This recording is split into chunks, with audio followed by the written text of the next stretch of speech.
All right, what's going on, TCG enjoyers? I have a very special guest today. Definitely the GOAT of the younger divisions here. We have Gabriel Fernandez from Brazil. Gabriel, thank you so much for joining me to break down your match today.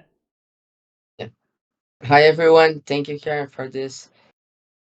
Let's do it. Awesome. Cool. So, first things first, I just kind of want to talk before we start going into the games.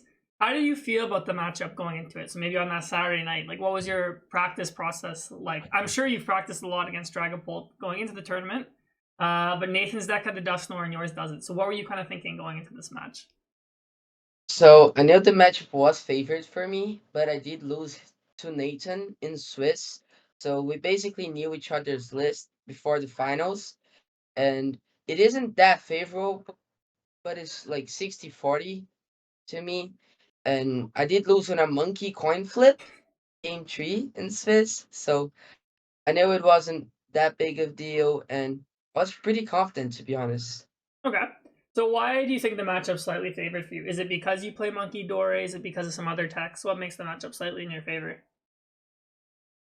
Because if I get monkey set up and with the unfair stamp, we can also combo with a counter catcher and get rid of his whole setup. Also, a lot of times you just win with Ursaluna and you just don't bench any GP at a point where he just board wipes you with the Dusknoirs or just start swinging early. Just don't bench a single GP, let them take it and have one or two prizes and finish up with Ursaluna or twice if needed. Okay, cool. I guess my last question after you is: did you kind of know his list then, since you played him in Swiss? Because I know your brother Vinny, he played on stream in the first day, so I assume he just was able to stream snipe your list. So, did you have a good idea of what cards he'd be playing? Yeah, so I know his testing group, and one of his friends got top 4 at Puerto Rico, so I basically knew his 60 and every card he played. I guess he figured as well. He watched the stream probably before the finals and saw my list. I also reviewed a lot in our match with the Monkey or Saluna. Yeah, so it was basically like not blind. So like both of you guys probably just like knew Mhm. what to expect from each other, which I think is awesome. So Yeah. great. All right, let's jump into it then. I think the first game is definitely the most exciting game. I think there's the most depth to it. It Yeah. seems like it's like huge back and forth swing. So It's a head-to-head game. Yeah. yeah, so I'm excited to see what you were thinking. So I assume you won the coin flip because you're going second here. Is that correct? hmm Yeah. On the coin flip, Nice. and as soon as he see Poppins, I know it's gonna be a good game because he got set up. My hand is pretty good. I have like Poffin Arvin lands. Yeah, that is pretty good. So actually, one other thing I was going to ask you is how does Dusknoir kind of work in this matchup since he has it and you don't? You kind of have like a baby Dusklops in the Monkey Dory, but how does that kind of factor into the matchup? So it's really weird because he can Dusknoir my Pult and KO. If there's already damage on a Dracloak in the bench, he can also KO it as well with an energy, and I only play one Crispin, so it's hard for me to really set up double Pult. But normally with my Badoos early, and if they don't get a really powerful setup, don't get a Dusclops, I can just kill the Dusclos early with Phantom Dive. So it doesn't really play out a lot. But if he gets Dusclops, gets a Dusknoir, even in Badoo, then it's kind of awkward for me. Okay, so the Badoo is kind of the key. Like you have to like because you don't play rare candy, right? So you kind of have to stabilize a little bit first, and then Yeah. if you can evolve up and get multiple Dragapults, okay, cool. I think Nathan Every plays matchup double. with this deck, Okay, cool. I think Nathan plays double Dusclops. Yeah. Dusklops, right? So yeah, so Mm-hmm. he has a little bit of a higher chance of naturally drawing it, but I can Yeah. see like yeah, if you can go with Badoo, it's actually much more difficult for him. So Every matchup with this deck is like just Badoo twice and then row. So now top deck, second Poffin. so you My got like the hand is nuts. insane. But Okay. then I go price checking, and then I see Ursaluna Dark Poot priced. So I only have one option to attack with one Poot. It's even harder to just Rod and get another Poot setup. hmm And like I said before, the Ursaluna just really good in this matchup. Okay. And then you kind of said that you think that sometimes you want to do Badoo twice. So like, do you ever try and get Badoo, the second Badoo now, or is Badoo like such a liability as the game goes on because it only has 30 health that you kind of caution against it? You're like, I'd rather just wait and see if I need the second one. I'd rather wait and see, because if he goes bite here, it's a little awkward for him because of the unfair stamp, and then I bench second one. Because if I bench the second one now, he just doesn't go bite, and he could go like lands, pass, or just bench Rotom and instant charge. So I'd rather just wait and see what he does.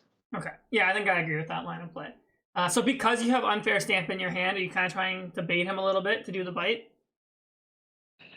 I thought he wasn't going to do uh at the 3 games bite, because it's a really bad play. Bite is not good into my deck. I really hope he bites, to be honest. So I just, yeah, bait him, and he goes for it, but he does come back, and he draws like pass, and then sparkling crystal and everything. Yeah. So we'll see that later. But yeah, I think because your deck is very unique, because I think almost every Dragapult deck plays a sparkling crystal, but you're playing a more slow style.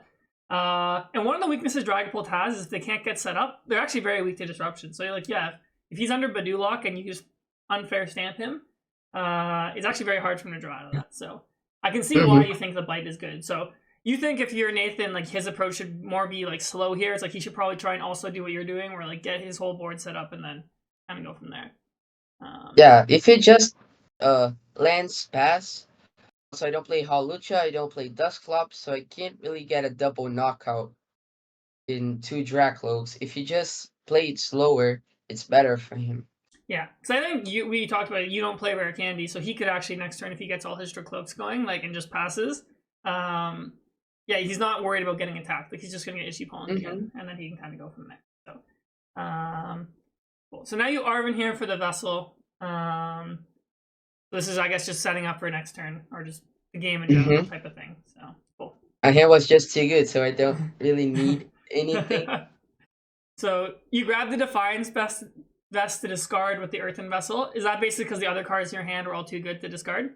It was like lands, I think unfair stamp, lands, and I like think Fez a or pull. something, or maybe Pull. Yeah. Yeah, probably that. It was just really good cards. Yeah. Cool. So yeah, so now we said it for Nathan. We were talking about like we think we should go for the slow approach, but he's gonna. I think his line of thought. Yeah, I think his line of thought is like, okay, he doesn't play Candy, so I'm just gonna attack and be safe for next turn, and then I can attack again and get really ahead in the price trade. But if you don't get anything from the stamp, that's already like a huge turn I'm gonna have next one, because I can counter catcher, I can do anything I want. Yeah. And I guess the other thing too is like you can even knock him out with your cloak. I don't know what its attack is called, but it does 70. So Yeah. A dragon headbutts on the stream there actually. So yeah, because I guess for him, like off an unfair stamp, yeah, he definitely has to draw like Dragapult, Crystal, Energy, which is not a very. Has to draw a lot here. Yeah. Even Arven only really turns into like Vessel or Ultra Ball, but then that's still like you have to discard cards, so like you have to have the pieces. And he has Vessel in this card, so he needed to draw the energy. Yeah. Oh, that's true too, actually, yeah. So okay, so now on your turn, I think you've kind of talked about you had this whole plan of like we're gonna go for the unfair stamp here. And you for sure think you're just gonna knock him out with the Dracloak, right? Yeah, I knock him out, and I just hope he doesn't have it, because it's not a big chance, because if he has it here, it's really bad for me. Yeah. I need to Crispin next turn, and then I get Monkey Dory. Yeah. I could go attach to Dracloak, retreat to Badoo, but the odds are just very low for him to get the attack here. Yeah. No, I think this is perfectly fine. Like Pokemon's kind of like a game of odds, and like the odds that your opponent gets an attack off next turn, if I had to just roughly estimate, it's probably like 20%. And if he misses, then you're just in a commanding position. So I definitely think like what you played is correct. Just wanted to point out something else for people is Gabriel, he didn't do any of his recon directives or Fez before the stamp because he wants to make his hand as big as possible after this as well. Especially since like we anticipate if our opponent's going to attack, they're going to use Arven. So we'll probably get to keep our hand. We get to attack. Exactly. Yeah. So yeah, what are you looking for now here? Because you pretty much have everything. Are you just looking for like Crispin for stuff like boss for the following turn? Yes, I really want like boss. I want the Pult. If I can get it as well, just prep a monkey in my hand. Right. Just really have a huge hand because I have all the options next turn. If he gets the attack, if he doesn't. Yeah. And then we see the Alakazam. And yeah, Alakazam's actually I feel like comes up a lot in this matchup. Just to help you set up those like multi-prize turns on stuff like Dreepy, stuff like Dusclops. I was debating Heavy Ball because I don't play Dusknoir, so I'm really relying on Alakazam and Munkidori to have powerful turns. But I just wanted more consistency. Not go for that. Yeah. Yeah, we can see the what's it called? The Blood Moon stuck at the top of the prizes, so we're probably not going to get to play with it this game. Yeah. So yeah. And he reckons directive, grabs the Ultra Ball for Faz, and then Faz into everything. Yeah, because I think for him on this turn, it's kind of like you got to get the attacker, kind of like you're way too far behind, or you can like try and like what he does here, like Lance is your backup option. But I don't I think remember he could wait and then Ultra Ball for Faz first, in case he hits like but he Armin. has his Sparkling. Yeah. But he has his Sparkling Crystal in hand. I Okay. believe he said. Oh, I mean, we can try and see his hand when he shows it next time. Because he'd have to Ultra Ball his whole hand to get Fez. So. Oh no, I don't think he does have Sparkling Crystal because he just guarded Temperature Cloak. I think his hand is Sparkling Crystal, no? Because okay, wait. So I think I stamped him to Lance. So he shot Sparkling two. Crystal. So wait, he had Temple in his hand. He had Lance, and then whatever he recon directed for. What Ultra Ball, right? But then top deck as And well, top right? deck. Okay, so yeah, he probably has. We haven't seen the last card, so it probably is Crystal. Yeah. So yeah, if it is Crystal, you can't play Ultra Ball because then you would have had to get. And he needs to flip the script for an energy here, I believe. Yeah, so I guess if his only out is energy and he already has Crystal, then yeah, you want to Lance first because it thins your deck of 3 cards. For Yeah. Sure. Yeah, he definitely has And Crystal. then the last card. Yeah, they always have it. Okay, so let's kind of talk about this now. So you were in actually a very commanding position. Now all of a sudden it's going to swing back into his favor now. So what are you thinking when you see him pull off this big turn here? So I need to Crispin. I need to get off my rod for energies if I need to. I don't remember if I have a ton of energies in hand. And I just really want to get a attack. And I need to counter catcher here because his hand is low. So he doesn't have much draw power. So I could KO fast and I could KO Dusclops 3P. Yeah, and then I just want to point out to you, like Nathan could have done Dusclops to take out one of your cloaks, but I think he's saving it because he wants to knock out a Dragapult once it gets big enough. Yeah. And it's just such a big threat on his board too that I'm sure you're trying to like get rid of it if you can. So yeah. Yeah. The problem here is for me, which I think I should KO Dusclops. If he Dusknoirs, I wasted Crispin, and my Ursaluna isn't the prize cards, so I don't have any way to attack next turn. And then I go for the Faz here. Yeah, I wrote that down. I was going to ask you about that. So you're saying you think the Dusclops is probably the safest thing to go after because that prevents your Dragon from going down, and you only play one Crispin, correct? Yes. Okay, so yeah, so if this Dragapult goes down, then I guess you can't attack on the next turn. So I think if Ursaluna is in deck, it's fine to go after the Faz. Because then he goes Dusknoir, I can go Iono, punch with Urs, and then win with Switch. Because he needs to raw draw the boss with no counter catcher being an option. But with the Ursaluna being in the prizes, it's just safer to go for Dusclops. Okay, so if you went for Dusclops, for example, how would you spread the damage to try and execute your prize map? So that would be our second prize, so we would get 4. Alakazam to 3P and just knock that out. Okay, so we got down to 3 that way. And then how do you go down to 3? Yep. And then how would you play? Like, what would the rest of the prize map look like from there? Because then Nathan's probably gonna either take out your Fez eventually or like hit back. So are we basically like from there just gonna try and two-shot his Dragapult and then basically say like you can't really bench another GP because we'll be at 3 prizes and then we'll just knock it out with Phantom Dives? Is that the idea? Exactly. So Okay. he doesn't play Ursaluna, and then I just punch. I can attach to Monkey Dory. He also doesn't know my Ursaluna is priced. And he doesn't bench another GP because if he benches it, it's really bad for him. The prize map is better for us. And then he'll punch me. I'll punch him. And then I can go for energy in the monkey. If I like my last option is attach Iono, his bench will be just a fast Iono to 1, 60 confused. Okay, so that's the vision. Because I know you tried to set it up, I remember when we were watching. So. Yeah. Okay, cool. Yeah, because I think your Dark Energy is also near the top of the prizes too, which is really annoying for you. Yeah, both top prizes. It's Yeah. really bad.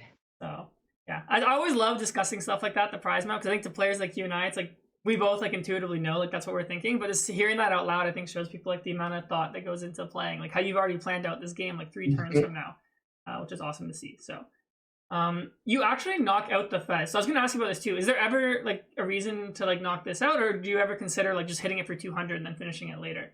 Or are you worried about like Professor Turo or something like I that? never hit for 200 unless it's Miraiden. Okay. And Dex, I don't play Turo. If I hit for 200 and then he just goes Ultra Ball or Luminion Art have Turo, so he has a lot of outs, and just go Turo, I just lost the game because that's a turn I lost, and it's really bad in this matchup to just do that and get Turo. And his sand is also really low. I believe it's like 3 cards. So by knocking out the Fez, I leave him with no draw power in play. That's my thought process there. Okay. Yeah, because I guess he did play basically all his cards last turn. Like, so off the Fez, you know, he had energy plus I guess 2 random cards. Yeah. Actually, you don't know if the crystal came from Fez or not. So yeah, so 2 of the cards are just random in his hand plus his prize, I guess.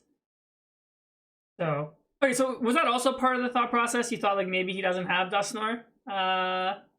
If like you're limiting the draw? Okay.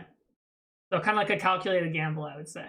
It was like I could knock him out and he whiffs the Dusknoir, but he could also have it and instead just Ultra Ball for a Dracloak or something else because he knows I play Ursaluna and maybe he's scared of that and doesn't Dusknoir. Oh, that makes sense actually. Yeah. And then you spread the damage 5 and 1. Is the 1 on the Dusclops, so if you Alakazam, you can knock it out later? Exactly. And then it's still 3 and Drippy, so if he evolves, it's fine. Like here, his hand is really bad. He just has an Arvin. Yeah, because for him, he is in a really weird spot now, I think. Because, yeah, like if he pops the Dusknoir, you're going to punch into Dragapult. Well, I guess, actually, but aren't you still in trouble here if he does Dusknoir? Does that not buy him a turn? If he Dusknoirs my Pult and then KO my Pult and Dracloak, he goes down to 1. He goes down to 1, and I'm down to 2. And then I go Iono to 1, punch with Ursaluna if I had it. Because I had 5 prizes. If I'm drawing 3, the odds are better for me to draw than not to draw the Ursaluna as well. And the last case scenario, like I said, just Monkey confused Iono to 1, and he needs to draw the boss. Iono to 1 can't Ultra Ball for Luminion as well, only plays 1 boss. Okay. So I guess probably you think Nathan in his head is thinking like that's gonna like obviously he doesn't know that Ursaluna's prize, so you think he's thinking that that's what's gonna happen if he because I guess your hand was massive, so he has to assume you're basically playing with like everything in your hand. So. Yeah, and like I hadn't used V Star. I had like 15 cards in hand. Yeah. Okay, so I think I saw Iono there, so maybe he'll keep that for next turn. Maybe I'm not sure if he picked the Iono or not.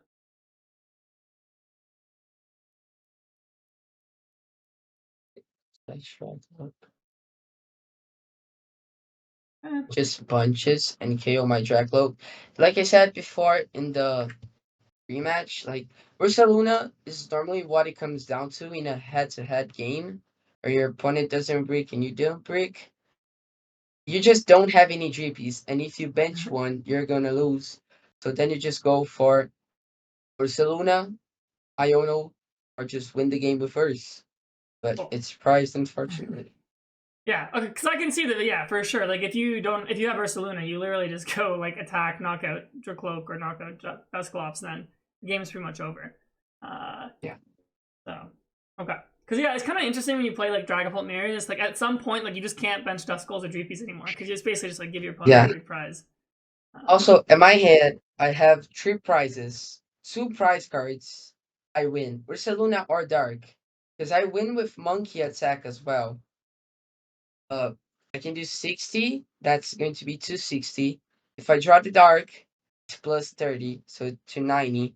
And then I go Alakazam, Turo Alakazam. Oh, Knockout true. with my band. So it's 2 prizes. I need to draw 1 out of 3, and then I don't draw it. Because yeah, so it's basically a 2 in 3 chance, so 66% to win after this turn. That's crazy. I feel like this match I had like so many favorable odds, like the attack got the stamp, drawing prizes, and nothing went my way. Yeah, it's interesting because I think on the surface it seems like you feel like your version of the unfavored to have Dusknoir, but actually after hearing you talk about it and watching it play out, I can actually see why you actually feel favored with like the monkey and the Ursaluna. Okay, so you're gonna go for the Lumineon now. Also I saw you move the damage to Dusknoir, so you're gonna go for Dusknoir this turn instead of the Dracloak, and that's just basically to make sure you don't lose if he gets a Dusknoir reactive. Yeah. Cool. Exactly. Just pre-prep for a Sealstone here. Yeah. Yeah, because you picked Lance, and I think obviously we're not going to play Lance right now. Or maybe we are. I can't. I think you play Iono this turn or something. Yeah. I think I just Ultra Ball double Lance here. Alright, I think I keep the Lances. I don't know. Or you got rid of 2. Ultra Ball double Lance, yeah. Yeah. It's just to see out the deck. Yeah. I think this play makes a lot of sense because, like you said, you're going to preemptively attach a forest so that if you get Iono, you just basically get any card.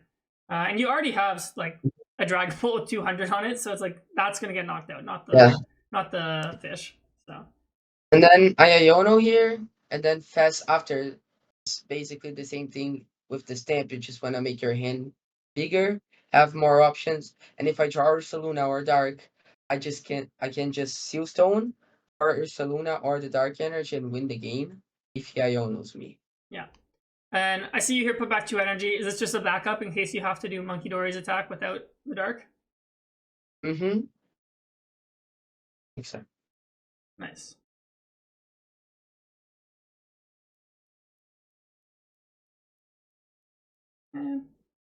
Yeah, you basically effectively get 6 then with the Fez off this Iono. So yeah, you should have lots of options. And you know your 2 prizes are Dark and Ursaluna. Yeah. So you actually don't even really care what you draw off of the Fez almost.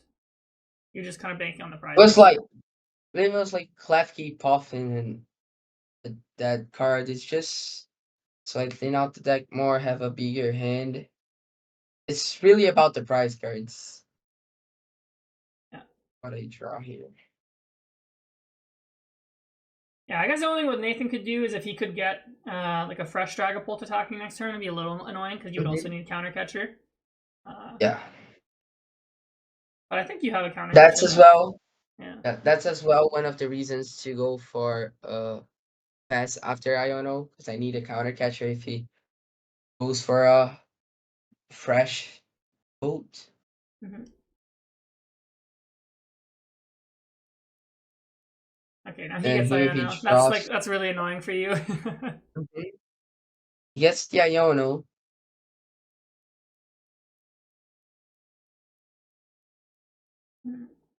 He knows I play Ursaluna here, right? So Yeah. he's debating what do I do? Do I play Iono? Because he has boss in hand as well, so he might want to keep that.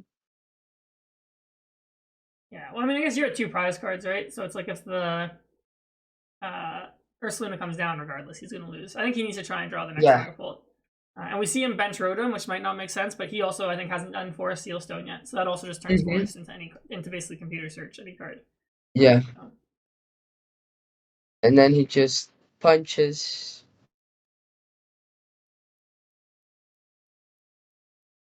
Yeah, it's considering Duskull. I think Duskull is fine for him because your Dragapult's going down, so it doesn't really matter. Yeah.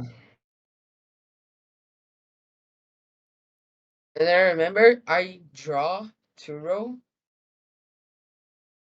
of I think Fess or the Iono, so Dark Energy was in as well with the double Alakazam play.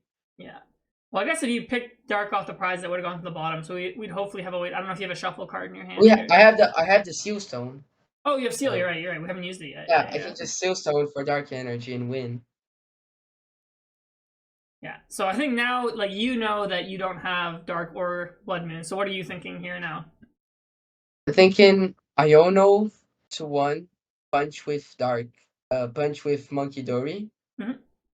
Just hope he doesn't draw anything. And then I think he draws Turo out of it. But Yeah. So it's you really my only option here. Cool. So you do Fez first. And why do you Fez first here instead of doing your Forest? I wanted to get Iono off fast because I know I had one at the top of the deck. It wasn't on the bottom. I wanted to get Iono, and then if I need to, Forest Seal for an energy. Okay, cool. Yeah. Because I think normally I do that too. I don't know what because I know you had some energies that got shuffled to the bottom, so we could have maybe forced to shuffle our deck, but then it's like Yeah, also I risky. guess So yeah, I could like Forest for Iono and then Iono fast. The odds of getting energy are really high, but I think it was like 6 cards, basically a 50% chance of getting Iono in the fast. okay, so that's pretty high. Because yeah, your deck is actually fairly sizable. So I guess if you did the Mhm. forest first, then we There is a lot of cards in my deck, but a lot of them were in my hand before because I had a yeah. massive hand and there was no Ionos there. Did he ask you there the Blood Moon's prize? Mm-hmm. Yeah, Because yeah, you would have just forest for it if you had it. So yeah, of course. yeah. Um, I think you whiff the energy here, right? Okay, you get the Yeah, and counter then I catcher, just so you can try. counter catcher. The problem here is with the counter catcher that it's not an energy. Energy he wins. Like could be a psychic energy as well, and I don't win next turn. Or he says Turo. Yeah, it would be like Zeros. you would need two more turns to win. So Mm-hmm. yeah, you show him that you have those two in the prizes. Okay, so how do you kind of in the moment? That's a game that you win like 95% of the time. You just like got like an insane low roll prizes. So how do you mentally reset after something like that? My psychologic is really bad at that point. Yeah. It's like I'm really sad that I lost that game because it was so many times where the odds were in my favor, the unfair stamp, drawing prizes, and nothing went my way. So it's really, really bad, my mental, but I know this matchup is favored and I know I can still win. So I go into game to no pressure and just try to do the best because also in like Swiss, every time I lose a game, I'm really pissed. I hate losing game one, especially with a deck that is very slow. And then I need to play super fast. And sometimes I don't check my prize cards. But this is the finals here. I calm down 75 minutes and play the game. Nice. Yeah, I always say to people that like every game of Pokemon is like independent of one another. Like if you hit the like stone cold nuts, you play a perfect game, you play a horrible game, like prizes are bad, like it really doesn't matter. We're on to the next one. So yeah, Hmm. being able to control your mental is definitely so important. So super impressive you're able to stay composed in such a big match here. So hey, hopefully you're enjoying the video. If you want to support me, consider checking out my Metafy group. I post puzzles, board state, VOD reviews, and I even do weekly group lessons. So if you're interested in supporting me, check that out. Otherwise, just enjoy the rest of the video. Okay, so now let's hop to the second game here. So you're going second, and he starts Alakazam. So I'm sure you're thrilled when you see Alakazam in the active. That's probably like the Yeah. last thing you could ask for if you're gonna go for the Badoo. Exactly. I really like him starting Alakazam. And also the Mento, I think, is one of the worst parts of my game. I really have a Yeah. bad one. Yeah. It's something I definitely need to get better.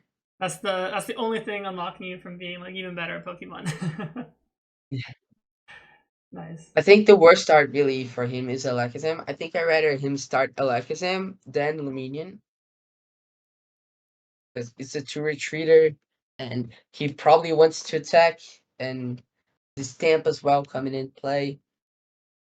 Yeah. Because it basically forces him to commit the skateboard and then the energy if he wants to retreat. And that means he's not attaching to one of his Dreepies. It makes it harder for him to Yeah. use Badoo as well if he wants to Badoo you. And then we see he didn't have Buddy Puff in this game, so he couldn't get a crazy good setup. Mm-hmm. Yeah, so the interesting thing is he attached to Alakazam. So Alakazam's an attacking threat now. So when you're planning this out, are you thinking about what happens if I get Mind Ruler next turn? Mm-hmm. It really plans out, and then price check, stamp is priced. So he's not getting punished again for attacking early in this game. So my hand is not as good as the first game, but I do have Arvin and Ultra Ball, so I know I can Ultra Ball for Luminion, Luminion for Lance, or another Arvin. Depends what my top deck is, and if he does get the attack, or and doesn't have a lance, just one Dragapult. But in my head, if he attacks here, I could just also go Luminion or Arvin. Arvin for rescue board. And Budu again. And just place safe, very slow. Mm-hmm. Next turn I can counter catcher and knockout. Very nice. Yeah, because I agree with you. You have the unfair stamp again. It's just like crazy how much pressure it puts. But honestly, Alakazam's kind of a decent attacker once you haven't evolved any of your guys. Yeah. Yeah. But I guess it does command think 2 Psychics, and his deck only plays 3 if I'm correct. he could attach a fire. Oh, you're right. But Cause it's, he it's does. colorless. It's not Psychic. Never mind. Yeah. Yeah, but he does attach one psychic, which is not good for him. It also comes to mid game. Like, I think if he went to attack with Alakazam in my head, I was like, okay, he's going to do 120, and next turn he can attack. So it's basically an attack he's doing. But his hand is really bad, and then he instant charge. So it's really better than Bite with Shrimpy. Yeah. Bite did not seem like the the move last game. No. Cool. And then I don't know if you have another Buddy Poffin, because I assume you would have played it by now. So yeah, your board is less set up than it was last time. But honestly, as long as you have an energy, I assume you have, your board should be ready to go. I'm gonna skip your shuffling. All right, there we go. Yep, you have an energy. Nice.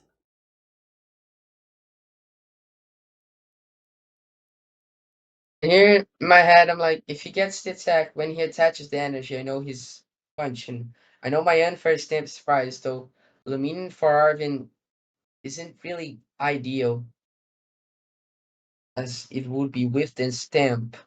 So I really want to get another Badu next turn. Just make his setup weaker.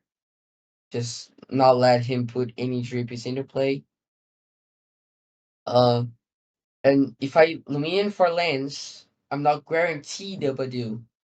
But if I Luminion for Arvin, my setup just sucks, and then he can attack. Yeah, that makes a lot of sense. So yeah, like you're basically like committing to going down potentially like 4 to 6 in this game, but you're gonna be the first person to get a Dragapult off.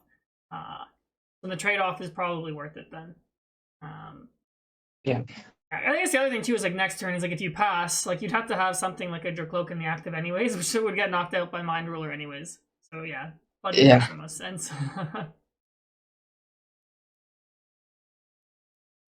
Yeah, so he's grabbing like Ultra Ball Crystal now just to get ready for if you break the lock. Yeah. How do you feel about this when he puts the crystal down preemptively? He's basically, Mm-hmm. I think he's saying like, I think I might get stamped. That's why I think he puts it down. Yeah, I think he Uh, puts it down because he might get stamped. But I don't think I would put it down because if you're getting stamped, you need Dragapult energy of 2 cards. I guess 4 if you reckon well, I directive. guess it's 5 technically But with top deck. yeah, You you're get to seeing look at, 5 yeah. cards. Yeah, you get to look at 5. But you already have 2 at Alakazam. You can't Vessel because you're probably getting Badooed, and you can't Ultra Ball. And if you whiff, you know you're getting Counter Catcher next turn. So I don't like the Sparkling Crystal put down personally. Yeah, it's like a big committal because, like you said, if this Dracloak goes down, because we know that you're going to get the first Dragapult off most likely if you stamp, he's going to have a really hard time Yeah. coming back because he doesn't play Crispin. So, And then after game 2, when this ends, he says to me as well, like, I don't think I should have put the Sparkling Crystal down. because of what we're talking about, nice. So, Yeah. kind of learning on the fly. So, okay, here's the Ultra Ball. You kind of explained your reasoning for why Arvin's like not that strong right now. So I think you do commit to a Lance to help you draw cards and get your setup going a little bit. So I don't guarantee Badoo, but I'm seeing 4 cards. No. I have plenty of Buddy Poffins. I have double Nest Ball. I still have a Badoo. So the odds are pretty good to get one. Yeah.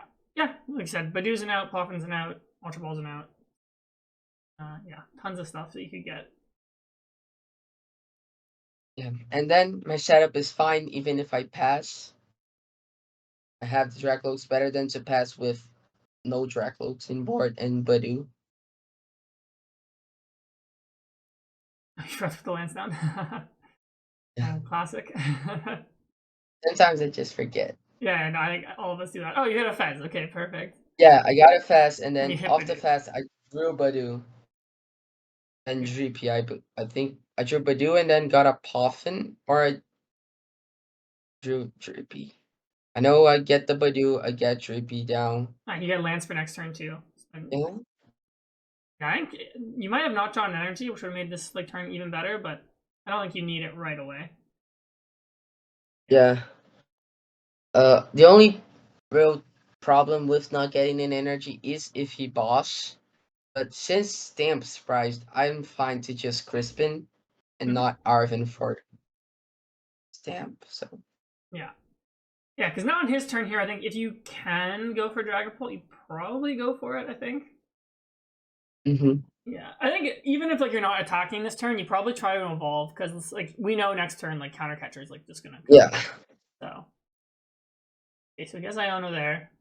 Oh, I assume he's gonna play it because he knows you've been building up your hand. Yeah, my hand is nice, like 6, I think, and then he Ionos me. Yeah. Here my board is just really much better than his. So yeah, evolving to Dragapult here would be ideal for him, or just getting some Drippies down. Yeah, his last hand was really good if he wasn't item locked. I saw Poffin in it. I saw some Yeah, other stuff, but like he kind of just has to that's Iono. why. Yeah. Yeah, that's why the second Badoo is really important in this deck.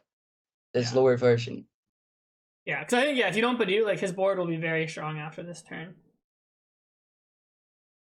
And So with this deck, it's like you can steal games with just Badoo, and then he doesn't Poffin.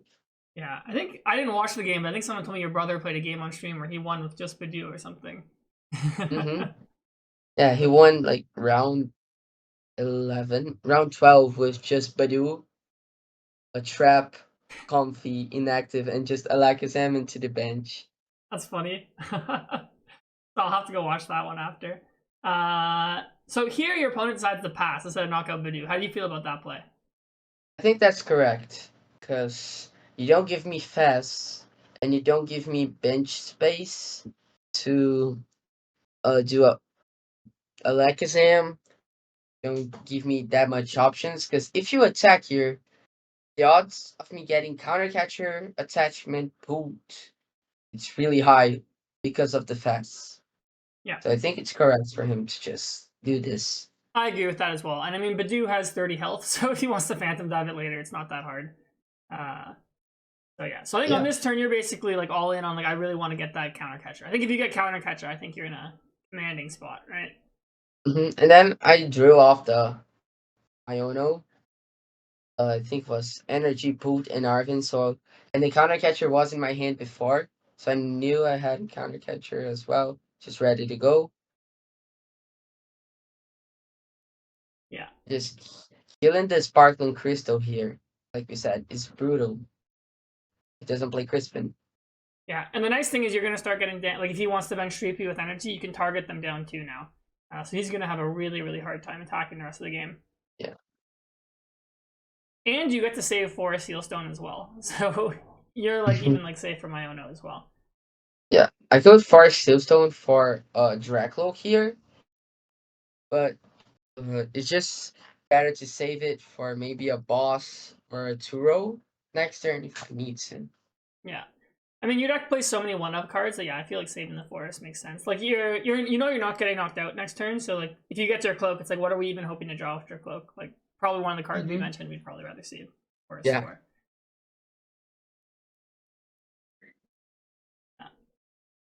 Yeah, I think Nathan here, like if this was a Swiss round, he would probably scoop in this position. But I think since you guys are playing I think so 75 too. minutes, like yeah, there's enough time to. You might as well just see what happens. Yeah. And maybe if it didn't have Sparkling Crystal, he could have a shot at this game. But it's just really over with this board state. Yeah, yeah. I'm trying to. How could we even come back as Nathan here? Uh, you probably just have to like get a bunch of GPs down, and then like eventually. Iono doesn't hurt me Yeah, because I have you have 5 forest. prizes Yeah, 5 for a prizes. Draclo. So yeah, just probably get like 3 drippies down, 3 or 2 drippies. And like I sat here, I think Alakazam was doing 140. Now he could punch me and attach the drippy next turn, go Candy, knockout. But his setup would be really weak if he went for the attack. And then he just goes instant charge. But with the instant charge, I think although you get the 3 cards, not attacking into my poop here, you're giving me so much space and so much options to work with whatever I want. Yeah. Yeah, it's not every day you see Alakazam hitting for 140 or having the potential, but he plays Iona now, so it would only hit for Yeah. 100, I think. Yeah, now he plays Iono, so 100 is not optimal, so I guess instant charge is really good. Yeah. It's better. He draws a pretty Yeah, he mediocre just hand really here. bad. Yeah. Yeah, I think he has to just commit forest to just get more GPs. Which does not feel good. So he And then actually his hand now is. I was gonna say he gets double GP here. Do you ever consider, as Nathan here, actually just grabbing a Duskull? Because if you attach to a GP, then like you're kind of gonna target that instead of Duskull. I don't think so, because now I need a Turo Alakazam, and I'm not guaranteed to do that. If you bench Duskull and I knock out Duskull, still, if you have the GP with energy, but now I'm down to 3. My setup is much better. I can go next turn as well. Monkey attach KO the other one and be down to 2. His put is damaged. So maybe just not doing this. Hopefully I'll whiff the Turo Alakazam and be down to 4. Yeah. So still have a chance. I guess if he also if he puts Duskull down, you could just forest for boss actually and not go GP and Duskull, so that also doesn't work anyways. Yeah. Yeah, so now in this turn, you're basically just thinking, like, all right, let's go for this Alakazam, take out the energy, because then that guarantees for sure I'm not getting Phantom Dive next turn. And here I'm debating to grab a useless card and a okay card. Because I know I'm getting Ultra Ball for the Radiant Alakazam. Okay, so you want to just So, have discard fodder. Okay. But then I Turo Budu instead of Fast, because Budu is, I think it's more, it's a worst card to have in board than Faz. Although Faz is 2 prizes, having 30 HP is probably worse Yeah, you also than a already have Faz. Luminion in play anyways, so like, he'll just go after that if he really wants to go after something. Yeah. And Faz is consistency if I get an Iono late game. Yeah. Like this. Yeah, so now you take out his energy. So now, again, it's like he can't Phantom Dive. His best play is maybe to do, like Jet Headbutt or something. I don't even know if that's... And Jet Headbutt just really bad. Yeah. If he had Sparkling Crystal, like maybe he would have a shot at this game. Still just really bad. Yeah. Because now I guess he drew Arvin, right? So he could like Arvin for Sparkling Crystal, Ultra Ball for Pult. Yeah, and yeah, the game would be playable for sure. You'd still be heavily favored, I think, but Yeah. yeah. At least he got something going.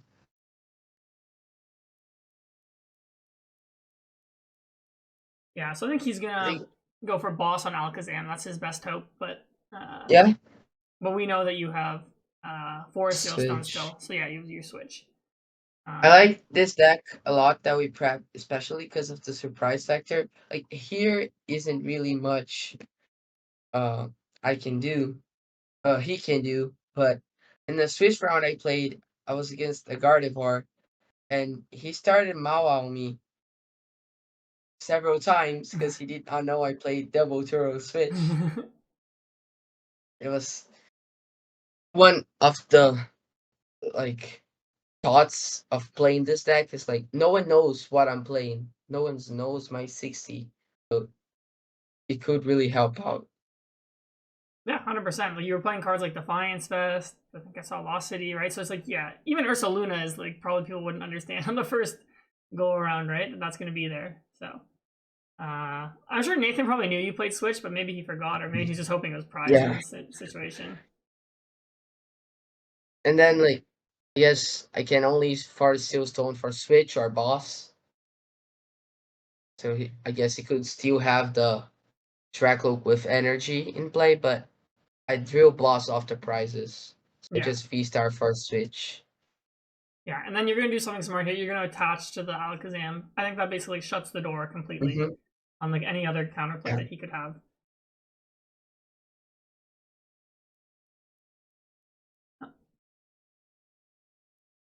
I think a lot of players would forget that like the Alakazam's still a liability. So as long as it gets an energy, now basically your whole board has one retreat. And the boss doesn't really become a threat anymore. Or it's like kind of a threat if they combo with Iono, but it's much easier to draw out of it now.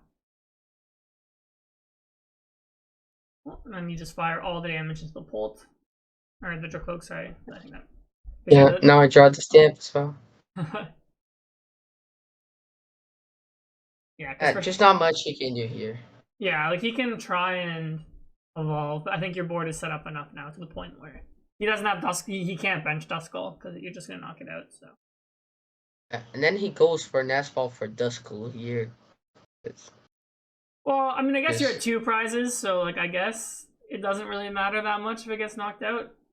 It makes his Iono stronger. Maybe that's what he's thinking. I think yeah, he should have probably scooped here. Wouldn't really matter. Well, let's see. So if he goes, yeah, I was just saying if he benches 2 Duskull, but it doesn't work. You knock one out and go to 1, then he can't Duskull again. Mm-hmm. So yeah, I don't really know. Benching it, that's going not benching it. It's just Yeah. I guess he could maybe gone double GP. I think he has 3 Dreepy in this card though. Yeah, I'm saying like he could have gone like stretcher. I don't know. Yeah. Or maybe is he I mean, gonna like play Iono double. or something? I think we need like double stretcher and then drawing to Pult energy. Yeah. But he also has double psychic in this card that was attached to Legacy and the Sparkling Crystal. So he probably needs to stretcher for a psychic energy later on. Yeah. Well, actually, look, he's going for like the Iono play, so I guess he's hoping you don't retreat. So then he could evolve and use Dusknoir. Yeah. And then here he does not evolve, which I don't like. Well, I guess maybe Just it's pass. he doesn't have energy for attack next turn, maybe? But I guess you could just evolve an instant charge. That is true. It buys him. He doesn't It buys evolve him till another he has, turn. Yeah, to do counter catcher again. Yeah. and then you just go instant charge here. Like you don't even need to chat headbutt the minion. You could just go evolve an instant charge. Yeah, he flash energy, nice. Yeah, I think you're right, because you evolve, he evolves, and then it's like At next least you turn. buy a turn. Yeah, if he has counter catcher Iono again, he could try and do it on the Mhm. Fez and maybe try and find some counterplay. Yeah, but I think that was good. You like basically just took the lead. We saw something as small as like putting the crystal too early might have cost your opponent any chance of that game. Then you shot him out there. So, all right. So how are you feeling going to the third game now? So that's a huge momentum shifter. Not feeling great because I'm going first, and my deck is really bad at going first. I'm heavily relying on supporters turn one, like Arvin, so I need to drop often to be able to play the game. So I'm not feeling very confident, but when I drew my starting hand, I knew I had a pretty good shot at winning because I did draw up often. Yeah, that's like whenever I play my decks and I let the Pulse, the Gardevoirs go first, the Charizards, and I see them play Puff, and I'm like, ah, I like wasted Yeah. my going second. I didn't waste it, but it's not the huge advantage that I wanted. So, all right, let's get ahead of here. That's...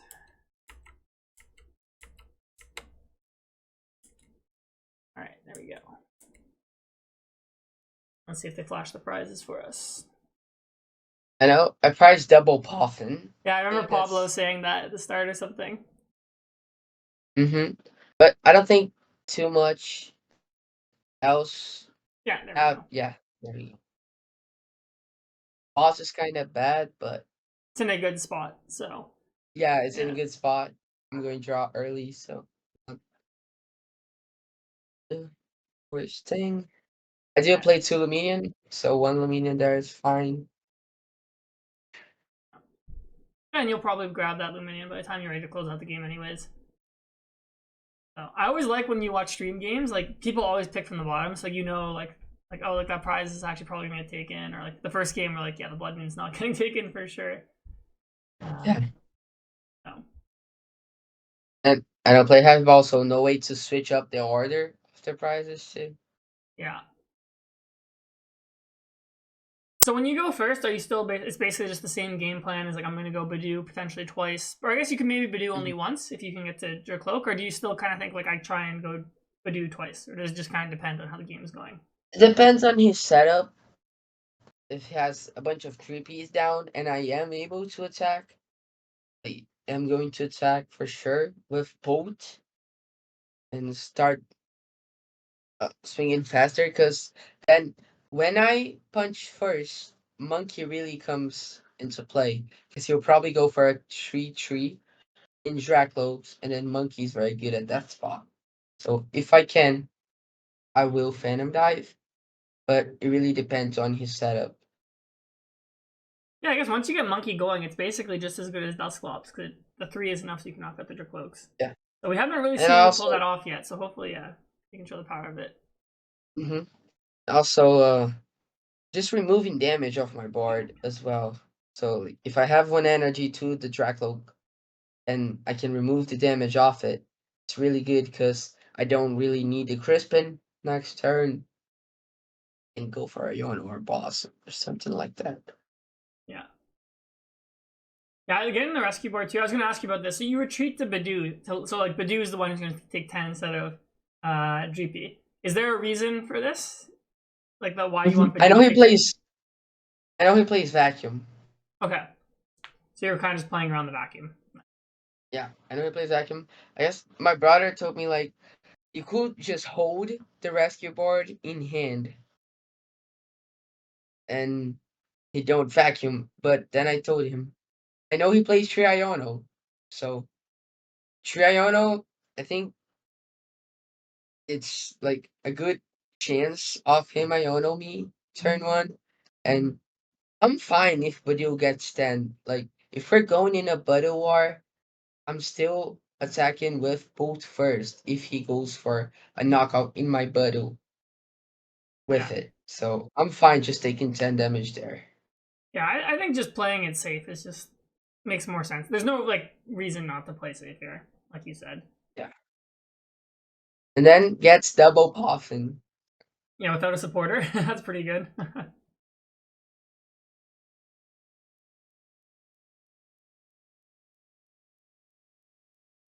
And then I don't even remember if he plays a supporter or not. I think Oh, he does he play plays Iono. Iona. Okay, Yeah, yeah. So if he would have held the he does board, play then Iono. yeah, And I just draw spectacular here. My hand is insane. yeah. We'll see in a second. I remember like you draw literally like a 2 card combo. That's like probably the best combo you could ask for.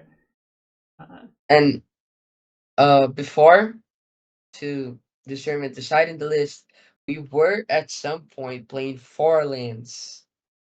And then we decided to switch up for the second Luminion. So we still do play a heavily account of lands, so getting it is not that low chance. So Yeah, I draw Monkey but Dark. that is low chance. Monkey Tori Dark. That is low chance. Because I can't pass so I can't Nest Ball, I can't Ultra Ball, and then I draw it off the Iono. Yeah, And now the 10 damage in Badu doesn't really matter because I'm moving it.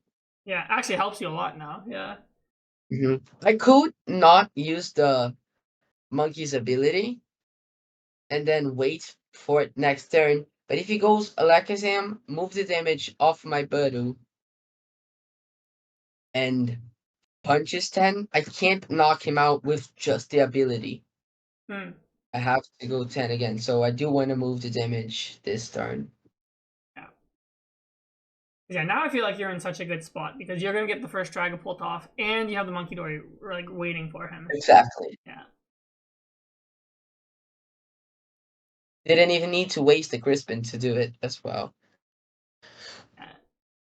So is that normally how you do your big swing turns? Like with the monkey, you do Crispin, so you can go like dark and like psychic or fire, whatever. Normally, yeah.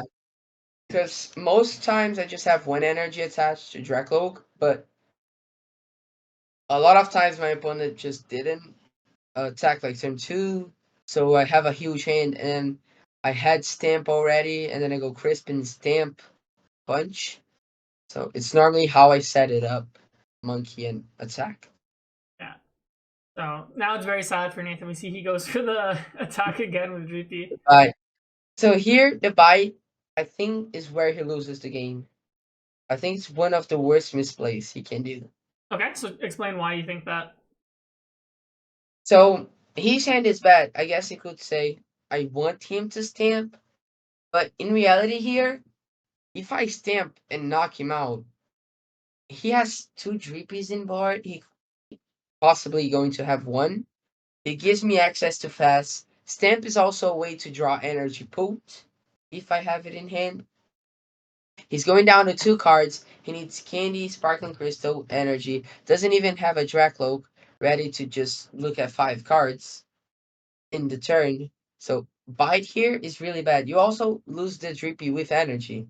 You could have just went Butter 10 or just pass so I don't knock you out with the ability and attach to the other Drippy. And now I can't also counter catcher and KO double Drippies. So Bite here is just really bad. Yeah, I guess maybe he's thinking. I assume his hand was dead because he didn't do anything. Mhm. But I guess like yeah, he I could think just try and bank on the fact that he could maybe take mhm. top deck something good next turn to help. The problem is like I guess like I said, he could want me to stamp, but he probably has a Ultra Ball in hand. He has like 7 cards in hand, so there is a bunch of items in there because he didn't drew anything off the item lock. So I am pretty sure he had a neutral ball in hand, Hmm. so it made bite worse. Yeah.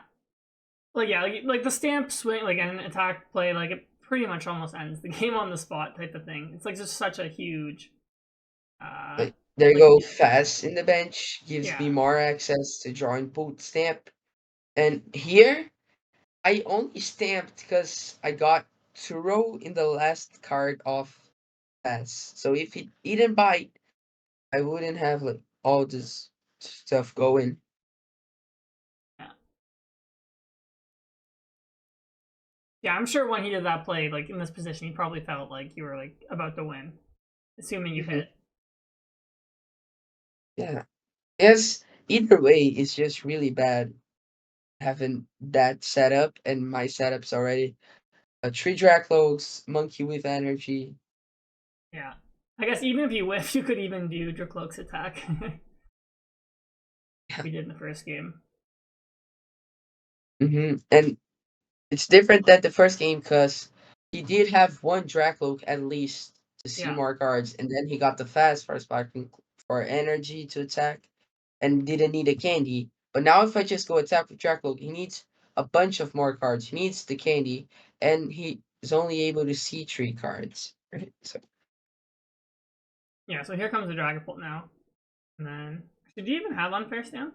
I don't think have we drawn it yet? So I went Dracloak for Arven Ultra Ball. I could Arven for Stamp and then fast after. Hope I draw Poop.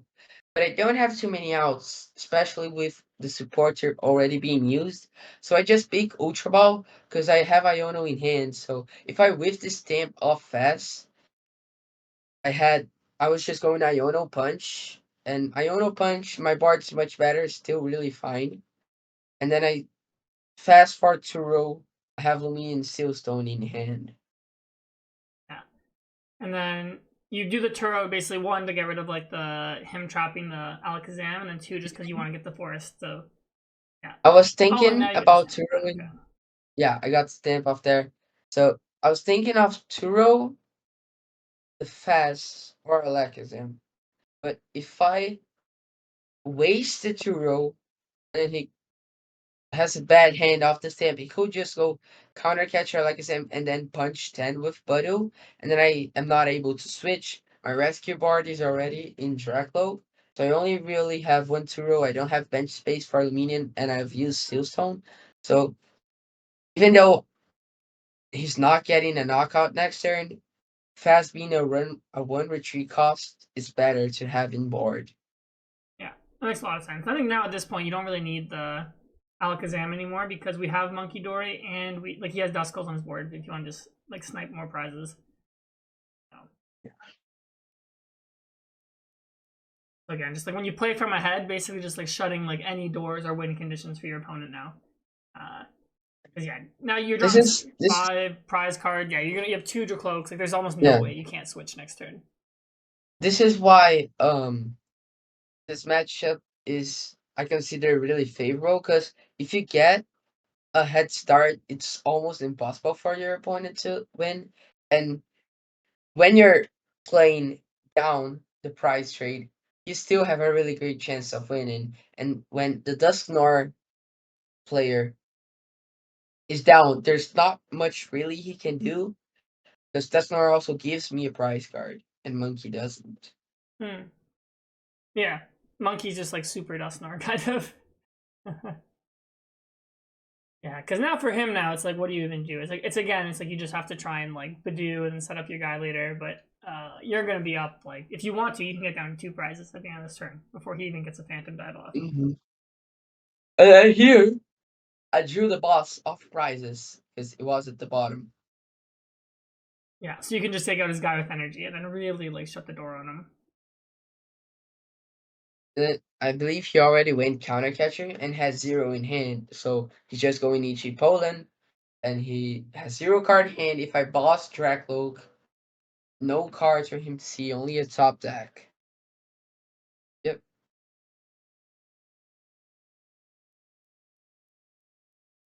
Yeah. Also gave me the 10, which Monkey now can also KO Drippy. Oh yeah, so he just gave you double knockout. Yeah. Like, maybe you could have not attacked with Budo, so I don't KO Drippy as well on the same turn. But it's Yeah. kind of unlikely for me to have boss as well Yeah, in you play hand. one copy. I mean, it's one of those things I think where it's like he's so far behind, he just needs like you to completely whiff. So I'm like, I think I'm fine with it. Yeah, You like having boss there is just like, all right, my opponent just has it. Like, exactly. so yeah, now again, yeah, he just keeps. Yeah. Oh, there you go. And that's chip number 4 for the ICs after that one. The crazy run. You won this tournament last year as well, right? So With back to back ancient with box. ancient blocks, nice. So back to back years with I think like under the radar decks for sure. Yeah, that was like an awesome match to break down. I think the first game definitely had the most depth. But I think the back 2 games we watched, like those were just good games and understanding how to like convert a lead when you're ahead and basically leave like no openings for your opponent. Yeah, I feel like those 3 games showed why the deck is favored into the mirror match. Yes, I think so for sure. And I think you did like a master class on how to use Badu. Like it was just like perfect. Like the way you basically like waited, like even you would go down a little bit, and it's like now all of a sudden like your board is just so strong. You showed out of the stamp like completely, like chokes your opponent out of the game from having like a good setup. You definitely showed off the power of the deck, which is awesome. So, yeah. Anything else you want to say about the deck? No, I'll be playing originals next week. I'm not sure if I'm playing it because it doesn't have the surprise factor it had going into EUIC. No one really knew the cards I played, but the deck's still just really powerful, and it doesn't have any bad matchups. The other loss I had was to Ursaluna, which I stamped him both games into Relicanth Black Belt. So there really isn't much to say about that game. And if you want to try it out as well, I would recommend it for sure. Cool. And I know you did a Metafy guide on the deck, correct? Yeah, I also did a Metafy guide. You can look it up in Twitter. I have it there as Awesome. well. I'll link it in the description, and I'll give away a few of them to people who are watching. So thank you for coming and sharing your knowledge with us as well. And then I know you also stream, so plug everything you want to plug. Make sure where can the people find you and learn more.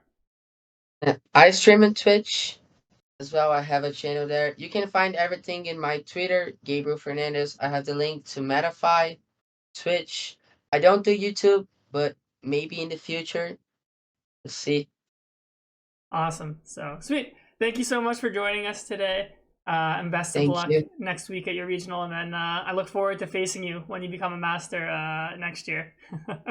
Yeah, thank you, Karen, for having me. And bye, everyone. Yeah, later.